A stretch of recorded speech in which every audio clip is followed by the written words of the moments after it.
വളരെ ഗൗരവപൂർണമായ ഒരു വിഷയത്തെ പറ്റി വളരെ പ്രൗഢമായ ഒരു പ്രഭാഷണം കേട്ടതിൻ്റെ ശേഷം ഞാൻ എന്തു പറയും എന്നുള്ളത് വളരെ വലിയൊരു ചോദ്യമാണ്. ഒന്നാമത്തെ കാര്യം, നിങ്ങളെല്ലാവരും ചരിത്രം ഡിസിപ്ലിൻലി പഠിക്കുന്ന ആളുകളാണ്, ചരിത്ര വിദ്യാർത്ഥികളാണ്. ഞാൻ തട്ടിത്തടഞ്ഞ് മാത്രം ചരിത്രത്തിലേക്ക് വീണുപോയ ഒരാളാണ്. ഭാഷയാണ് എൻ്റെ പഠന മേഖലയും എൻ്റെ അന്വേഷണ വിഷയവും ഒക്കെ.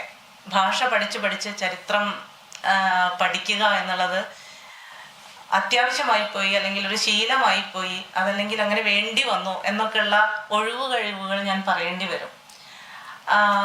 ഒന്ന്, പരപ്പനാട് ദേശവും ആയി ബന്ധപ്പെട്ട പഠനം നടത്തിയപ്പോൾ എൻ്റെ PhD തീസിസ് അതായിരുന്നു. പരപ്പനാട് ചരിത്രവും സംസ്കാരവും എന്ന വിഷയം ഞാൻ അന്വേഷിച്ച് തുടങ്ങിയപ്പോൾ പ്യുവർലി ഭാഷ പഠിക്കുക എന്നുള്ള ഉദ്ദേശത്തോടെയാണ് പഠിച്ചു തുടങ്ങിയത്. വളപ്പ് പേരുകളെ മാത്രം കേന്ദ്രമാക്കിയിട്ടാണ് പഠനം ആരംഭിച്ചത്. പക്ഷെ ആ വളപ്പ് പേരുകൾ കയ്യിൽ ഒതുങ്ങിയില്ല, ചരിത്രത്തിലേക്ക് അങ്ങനെ ആഴ്ന്നാഴ്ന്ന് പോവുകയായിരുന്നു.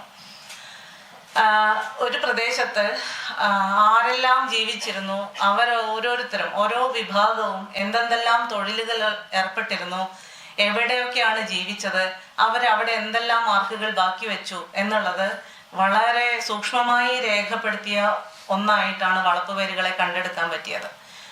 നേരത്തെ പറഞ്ഞ പോലെ ചരിത്രം മുകളിൽ നിന്ന് നോക്കുകയും മുകളിലേക്ക് നോക്കി മാത്രം എഴുതുകയും ചെയ്തു പോരുന്ന ശീലത്തിനിടയിലാണ് നമ്മൾ ചവിട്ടി നടക്കുന്ന മണ്ണിന് ചരിത്രമുണ്ടല്ലോ, നമ്മൾ എന്നും ഉച്ചരിക്കുന്ന വളപ്പ് പേരുകൾക്ക് ചരിത്രമുണ്ടല്ലോ, ഇതൊക്കെ ചരിത്രത്തിന്റെ വലിയ ഉപാദാനങ്ങളാണല്ലോ എന്ന വലിയ ബോധ്യത്തിലേക്ക് ഞാൻ എത്തുന്നത്. അങ്ങനെയാണ് ഞാൻ ഞാൻ തന്നെ വിളിക്കാം ഇപ്പൊ ചരിത്രകാരി എന്നുള്ള ലേബലിലേക്ക് എത്തുന്നത്. അതല്ലാതെ എനിക്ക് ചരിത്രം പഠിച്ച ശീലമില്ല. പക്ഷെ ആളുകൾ ചരിച്ചത് എങ്ങനെയാണോ അതാണ് ചരിത്രം എന്ന് ഭാഷയെ വീണ്ടും ഞാൻ ടൂളാക്കിക്കൊണ്ട് പറയും. ആളുകൾ ചരിച്ചതിന്റെ, ആളുകൾ നടന്നുപോയതിന്റെ, ആളുകൾ ജീവിച്ചതിന്റെ, ആളുകൾ ഉൽപ്പാദിപ്പിച്ചതിന്റെ, ആളുകൾ വിനിമയം ചെയ്തതിന്റെ, ആളുകൾ അധികാരം പ്രയോഗിച്ചതിന്റെ ഒക്കെ പേരാണ് ചരിത്രം എന്നുള്ളത്. അപ്പൊ നമ്മളൊരു വളപ്പുപേരിലേക്ക് നോക്കിക്കഴിഞ്ഞാൽ ഇതിവിടെ പുലമായിരുന്നു, ഇവിടെ ഉപ്പ് കണ്ടമായിരുന്നു, അതല്ലെങ്കിൽ പടന്നയായിരുന്നു എന്ന് പറയുമ്പോൾ പരപ്പനാട്ടിൽ ധാരാളം പടന്നകൾ ഉണ്ടായിരുന്നു. വിഷയം പൊട്ടൻ തെയ്യമാണെങ്കിലും ഞാനിപ്പോ പറയുന്നത് പരപ്പനാട്ടിനെ കുറിച്ചാണ്. പരപ്പനാട്ടിൽ ധാരാളം ഉപ്പ് പടന്നകൾ വളപ്പുപേരുകളിൽ മാത്രമേ ഉള്ളൂ. വളപ്പുപേരുകളിൽ ഉണ്ടായിരുന്നു എന്ന് പറഞ്ഞാൽ എന്താ, ഉണ്ട് എന്ന് പറഞ്ഞാൽ എന്താ, അതവിടെ ഉണ്ടായിരുന്നു എന്നാണ്. ഇല്ലാത്ത ഒന്നിനെ ആർക്കും അവിടെ പേര് ചൊല്ലി വിളിക്കാൻ പറ്റില്ല. കോമൺ ലോജിക്ക, ഏറ്റവും സിമ്പിൾ ലോജിക്ക.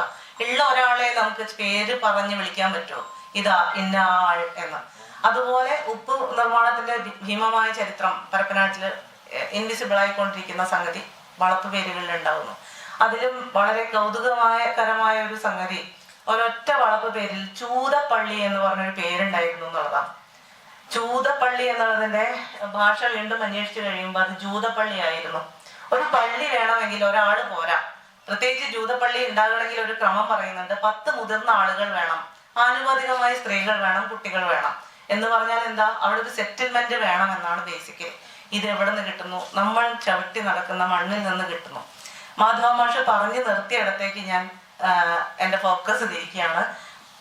ആനുഭവികവും സൂക്ഷ്മവുമായ ചരിത്രം എന്നുള്ളത്, ചരിത്രം മറ്റാരെങ്കിലും പറയുന്നതല്ല, ജീവിക്കുന്ന ഞാൻ പറയുന്നതാണ് എൻ്റെ ചരിത്രം എന്ന് വരുന്നു.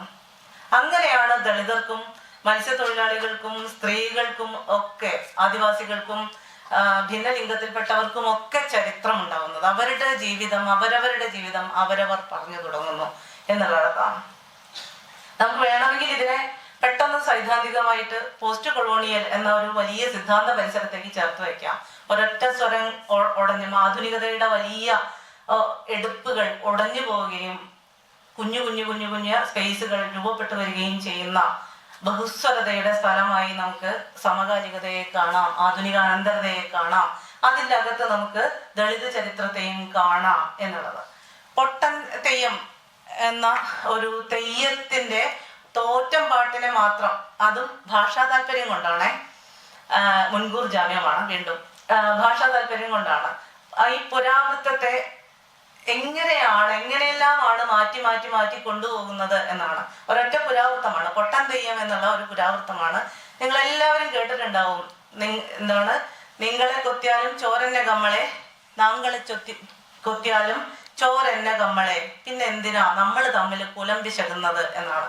നിങ്ങളെ കുത്തിയാലും ചോരയാണ്, എന്നെ കുത്തിയാലും ഒഴുകുന്നത് ഒരേ ചോരയാണ്, പിന്നെ എന്തിനാണ് നമ്മൾ തമ്മിൽ ജാതീയമായ വ്യത്യാസങ്ങൾ എന്ന വലിയ ഫിലോസഫിക്ക് വേണ്ടിയിട്ട് നമ്മൾ ആ വരികളെ എടുക്കാറുണ്ട്. പക്ഷെ ആ പൊട്ടൻ തെയ്യത്തിന്റെ ഫിലോസഫികളെല്ലാം നമ്മൾ അവിടെ തന്നെ വെക്കും.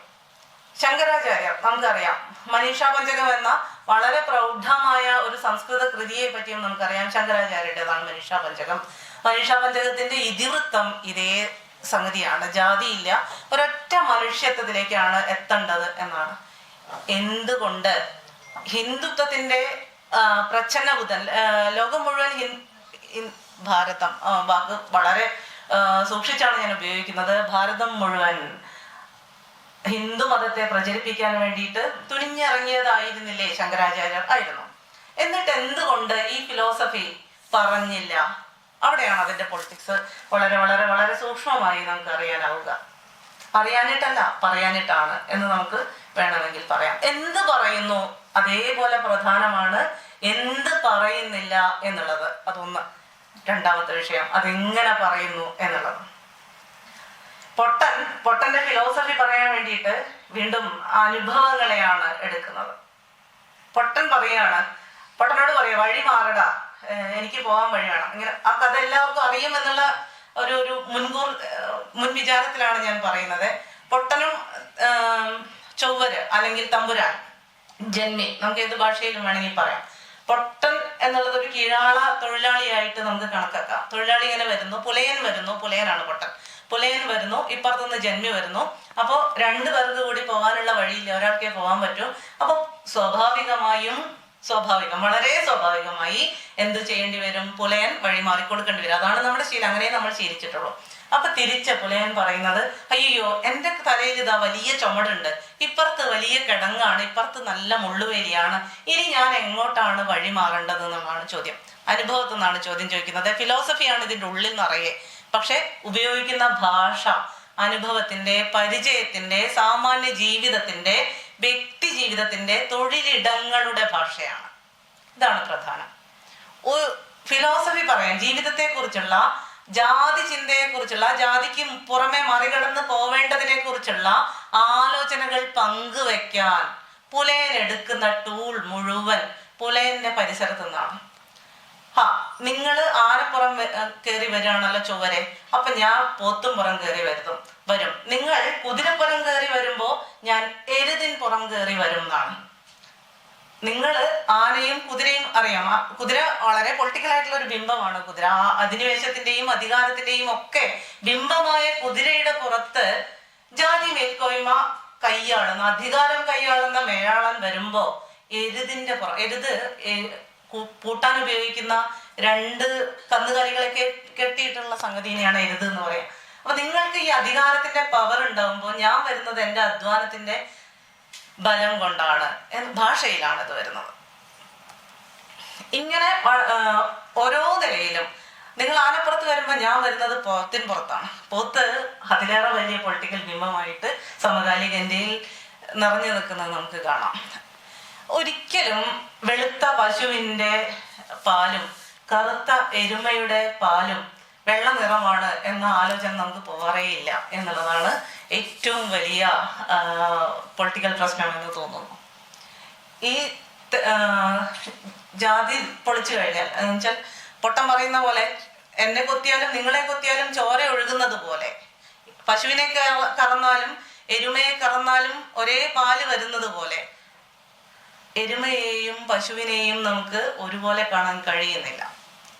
പുലയന്റെ ശരീരത്തിൽ ഒഴുകുന്ന ചോരയെയും ബ്രാഹ്മണനിൽ ഒഴുകുന്ന ചോരയെയും നമുക്ക് ഒരേ എലമെന്റൽ ചോരയായിട്ട്, ആ വാക്ക് എത്രത്തോളം ശരിയാണെന്ന് എനിക്കറിഞ്ഞൂടാ, പക്ഷെ ശാസ്ത്രീയമായി അത് ഒരു കുപ്പിയിലിട്ട് ഇളക്കി ലാബിൽ പരിശോധിച്ചു കഴിഞ്ഞാൽ എല്ലാത്തിൻ്റെയും ജൈവഘടന തുല്യമായിരിക്കും എന്നുള്ളത്. പക്ഷെ അത് നമുക്ക് കാണാനേ കഴിയുന്നില്ല. ഈ ഫിലോസഫിയെ, ഇതൊരു തത്വചിന്തയും കൂടിയാണ്, ഇതൊരു അനുഭവമാണ്, ഇത് ജീവിതമാണ്. ഇതിനെയൊക്കെ അവതരിപ്പിക്കാൻ വേണ്ടിയിട്ട് പൊട്ടൻ പുലയന്റെ ജീവിതത്തിൽ നിന്നുള്ള ടൂളുകളെയാണ് എടുത്തു വെക്കുന്നത്. ഒന്നും പുറത്തുനിന്ന് കൊണ്ടുവരുന്നില്ല. നിങ്ങളുടെ ദൈവം കേമനാണല്ലോ, പക്ഷെ ആ ദൈവത്തിനെ പൂജിക്കാൻ ഞങ്ങളുടെ തോപ്പിൽ വിളഞ്ഞ വാഴ വേണം. ഞങ്ങളാണ് ആ വാഴയ്ക്ക് വെള്ളം കോരി ഒഴിച്ചത്. നിങ്ങൾക്ക് തൃത്തപ്പ് വേണമല്ലോ മാല കെട്ടാൻ, അതുണ്ടായത് ഇതാ ഞങ്ങളുടെ ഈ കുപ്പയിലാണ് എന്നാണ്. അപ്പൊ ഞങ്ങളുടെ കുപ്പ, ഞങ്ങളുടെ തൊടി, ഞങ്ങളുടെ പുലം എന്നുള്ളത് വേറൊരു തരത്തിലും കൂടെ പ്രധാനമാവും എന്നെനിക്ക് ഭാഷ എന്നുള്ള നിലയിൽ തോന്നും. പുലയുള്ളതാണല്ലോ പുലയനാണല്ലോ പുല എന്ന് നമുക്ക് ഭാഷയെ ഇങ്ങനെ രാഷ്ട്രീയമാക്കി കൊണ്ടുപോകാനും കൂടെ പറ്റും. ഇങ്ങനെ ഭാഷയും ചരിത്രവും ചേർന്നൊരു വഴിയിലായി പോകുന്ന വഴിയിലാണ് ഞാൻ നിൽക്കുന്നത് എന്ന് ഓർമ്മിപ്പിച്ചുകൊണ്ട് എനിക്ക് തന്ന സമയം തീർന്നു എന്ന വിശ്വാസത്തിൽ നിർത്തുന്നു. എല്ലാവർക്കും നന്ദി.